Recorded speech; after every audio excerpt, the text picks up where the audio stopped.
Oi, bom dia a todos. Eu quero agradecer a presença, o interesse e também quero me desculpar porque ontem não foi possível realizar a nossa conversa no horário combinado. Eu tive uma intercorrência aqui em casa, resolvida, uma intercorrência com meu cachorrinho, mas estamos todos bem agora. Então, por isso, a nossa conversa vai acontecer agora. E o tema de hoje é a verdade. É um tema que partiu de um capítulo do livro Renovando Atitudes, psicografado pelo Hamed. Então, eu vou pedir por um instante só que a gente silencie a nossa mente, se conecte com o nosso mentor, agradeça a oportunidade e a proteção em cada dia. Que assim seja. E vamos lá, vamos conversar sobre a verdade. É uma palavrinha onde todos nós em algum momento nos enredamos e nos enrolamos. Por quê? Cada vez que a gente se convence de que somos detentores da verdade, sai uma questão e um problema. Porque eu vou afirmar categoricamente, por mais bem intencionado, estudado e dedicado que você seja, nenhum de nós tem acesso à verdade absoluta. Todos nós acessamos uma parte da verdade. Tem o famoso mito da caverna no Platão, em que ele fala que nós estamos dentro de uma caverna e nos relacionamos com a sombra do que a gente vê projetado na entrada da caverna. E apesar de Platão ter escrito isso há tantos séculos atrás, me parece que ainda é uma referência muito potente, porque a gente se relaciona com o contorno, com as referências de uma situação, mas vê-la objetivamente, concretamente, me parece que nenhum de nós ainda consegue fazer isso. Por quê? Porque temos algum tipo de problema? Não. Porque a gente percebe a realidade a partir das nossas capacidades, da nossa história, dos nossos aprendizados, das nossas emoções. Então é como se todos nós, no momento que a gente se propõe a ver o mundo, é como se a gente estivesse usando uma lente. E essa lente foi composta a partir da nossa trajetória aqui. Posso falar enquanto seres, no nosso percurso, mas posso também considerar a nossa trajetória enquanto espírito. Então, a nossa lente é marcada pela experiência do nosso espírito, do nosso ser. A gente é capaz de olhar e de perceber com base no que a gente foi estimulado. E aí, é nisso que vale o cuidado, porque se a gente vê o mundo a partir do que nos constitui, como é que a gente vai afirmar categoricamente que a gente é detentor da verdade? Não dá, né? Estamos cada um acessando um pedaço e uma camada dessa realidade. Por isso, a importância de considerar que não tem gente certa, não tem gente errada. São pessoas e entendimentos diversos. É claro que às vezes a gente esbarra em padrões onde nitidamente existe uma má intenção, existe uma maldade, existe uma falta de caráter. Mas aí, a pessoa que defende esta verdade não está defendendo algo que ela percebe, ela está atuando na direção dos interesses. Ela está atuando para manipular uma situação. Então, existe a má intenção daqueles que manipulam. Mas o que eu estou falando hoje é do nosso convívio, da nossa troca, considerando que cada um traz consigo verdades. Eu achei importante conversar sobre esse tema, porque eu acho que a gente vive um tempo de muito radicalismo.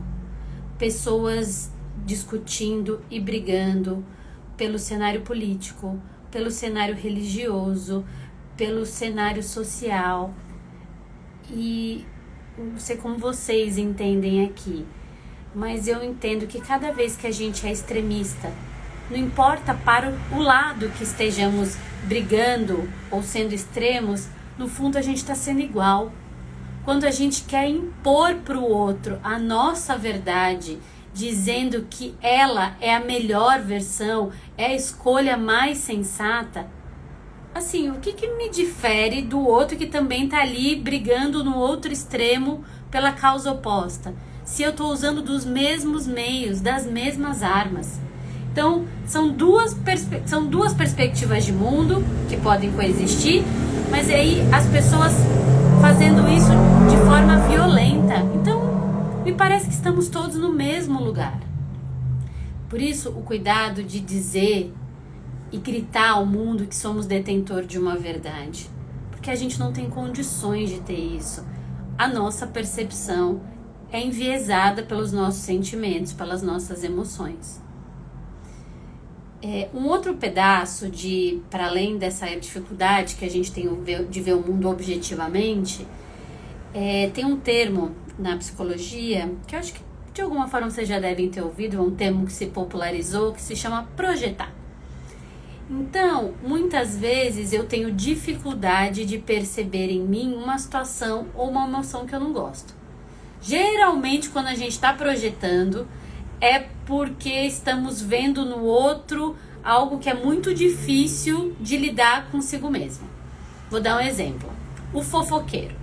O fofoqueiro que tá lá vendo uma situação e fofocando. Eu sei que é ruim quando estamos na mira da fofoca, mas cá pra nós, o fofoqueiro tá falando muito mais dele do que da gente. O fofoqueiro tá falando muito mais daquilo que ele não consegue lidar e aceitar do que propriamente a gente que tá fazendo e seguindo a nossa vida. Então, esse lugar do eu projeto, eu critico no outro, eu desqualifico no outro,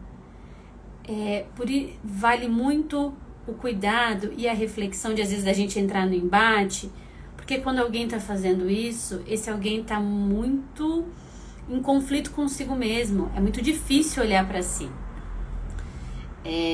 Eu sou psicóloga clínica e acho que é um padrão que marca todos nós. Não é porque eu tô falando aqui que eu já superei. Eu acho que se projetar é um lugar que a gente corre o risco ao longo de toda a vida, é inevitável.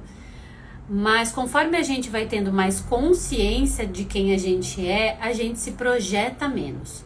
Quanto menos conhecimento de si uma pessoa tem, mais projetiva ela é. Mais o perigo tá no outro, mais o erro tá no outro, mais é sobre o outro e sobre o mundo.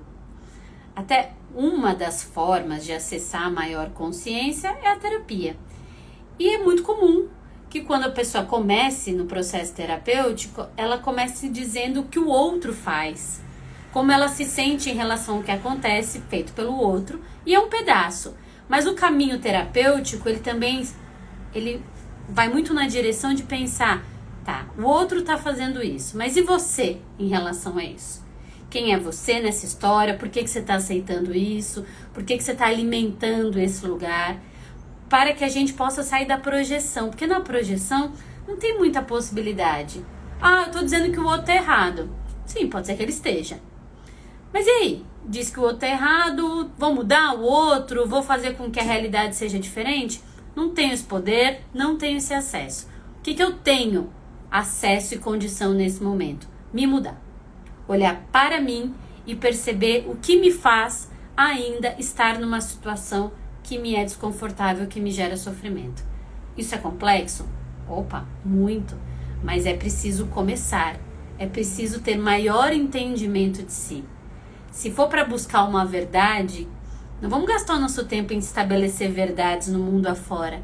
Vamos buscar as nossas verdades. Essa sim, aquilo que me faz feliz, aquilo que me move, aquilo que tem essência para mim, isso sim é buscar a minha verdade. Vamos gastar nosso tempo com isso, gente. Aliás, a gente encarna, e um dos pilares do desenvolvimento do espírito é o autoconhecimento, é a expansão de consciência. Então é conhecimento, autoconhecimento e caridade. Essas três coisas precisam coexistir. E aí, se for para buscar a verdade, que seja em relação a nós, porque dizer o que está certo, o que está errado, quantas vezes a gente vai mudando porque vai entendendo as coisas no caminho, mas fica tão incomodado porque o outro tem que mudar também, o outro tem que entender também. Não, gente, quem escolheu o caminho da mudança é você, não é o outro. O outro vai movimentar e avançar na direção que ele puder, quando ele se conscientizar. Então vamos lá, só para amarrar um pouquinho o que foi dito. Não existe verdade absoluta, e se for para a gente investir nossa energia, que seja para buscar as nossas verdades. Agora eu quero falar de um outro pedacinho, que é: tô no mundo com muita dificuldade de acessar minhas verdades, e aí o que eu faço? Ou projeto e coloco tudo no outro, ou também calo isso dentro de mim. Então, me ocupo, me distraio, me preencho. E aí, eu vou me tornando uma figura frágil. Porque à medida que eu não lido com as minhas emoções e com o que me é difícil, eu fico frágil. Porque aquilo vai ficando dentro de mim e eu vou acumulando, retendo, sem saber. É como se eu tivesse uma bombinha relógio dentro de mim, porque aquela emoção, aquele sentimento tá ali, mas eu não posso olhar para ele. Porque vamos lá, eu quando era criança, se mostrava medo, era ridicularizado. Eu quando demonstrava raiva, eu era punido. Eu quando manifestava afeto, era fracote, uma palavra horrorosa, mulherzinha. Então assim, eu quando criança ou quando fui me desenvolvendo, olhava para essas emoções de forma totalmente depreciativa. Aí, peraí, né? Eu entendi que mostrar é errado. Vai me deixar exposto, vai me deixar vulnerável. Logo, deixa eu guardar isso aqui dentro de mim. Agora, qual é o preço? Porque o fato de você guardar não quer dizer que você está resolvendo isso dentro de você. Pelo contrário, você só está enchendo o tapete. Aí vem uma situação que você não consegue gerir e aquilo transborda e você fala: meu Deus, mas eu fiquei muito nervoso por algo muito pequeno. Não foi só por aquilo. Então, preste atenção, porque parece o caminho mais perspicaz reter e guardar essas emoções, mas no fundo você está acumulando algo que em determinado momento pode transbordar. A gente vai se tornando inseguro e fraco, de modo que o outro tem a capacidade de dizer se está bom, se está certo, se está errado, não está. E lembra que eu disse mais um pouco antes? Que a gente busque a nossa verdade. Não para impor para o outro o jeito certo de fazer. Mas do momento em que eu acesso e conheço um pouco mais as minhas verdades, quando o outro me diz: ei, você fez isso, eu falo: peraí, isso é meu ou é dele?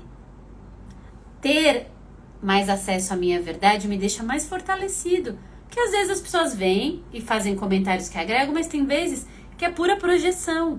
Mas se eu tenho mais conhecimento de mim, não estou sufocando, engolindo as situações ruins, eu falo: ah, tá bom, recebi, mas não é pra mim. Esse pacotinho não é meu. Se conhecer pode ser algo desafiador, assustador, porque a gente tem partes que não são nada bonitas. Como eu disse, a gente sente medo, a gente sente raiva, a gente sente inveja. Tudo isso. Somos pessoas ruins? Nem de longe. Mas são energias que circulam dentro da gente, que sinalizam uma sensação, uma dificuldade. Se a gente não olhar para isso, é isso, ficamos expostos. Ou ficamos expostos, podemos transbordar a qualquer instante, ou tem uma forma também que eu observo, que eu acho que está muito frequente, que é o universo das compulsões. Então eu vou tampando e o buraco vai ficando aqui. Como é que eu faço para lidar com este buraco se eu não posso olhar? Aí eu vou lá e como para fazer aquela situação ficar mais fácil.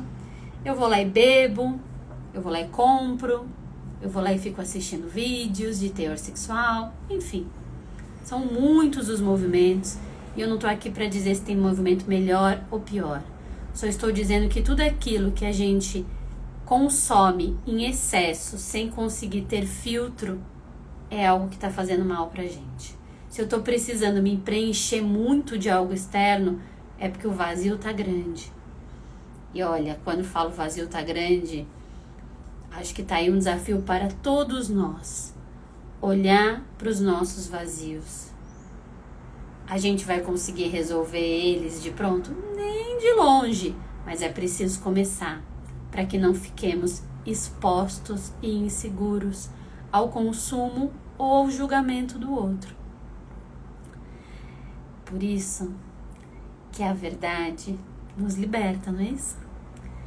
E cá para nós, por mais desafiador que ela seja, que tenhamos carinho e cuidado com a gente mesmo para buscar as nossas verdades, para que a gente possa acessar a maior parte possível da nossa essência. Porque se a gente está buscando uma verdade maior, aqui a evolução, a encarnação, a gente primeiro precisa acessar a nossa verdade mais íntima. Quem somos? Se é adequado, se não é. Primeiro a gente acessa, entende, cuida. E eu posso apostar que todos nós, de alguma forma, traz aí na sua verdade coisas muito importantes, bonitas e potentes para esse momento que a gente vive. Não tenha medo de si, nem da sua verdade. Você fica muito mais vulnerável quando você não a acessa. E assim eu agradeço a nossa conversa e a oportunidade de estarmos aqui hoje. Um ótimo final de semana a todos, um grande beijo.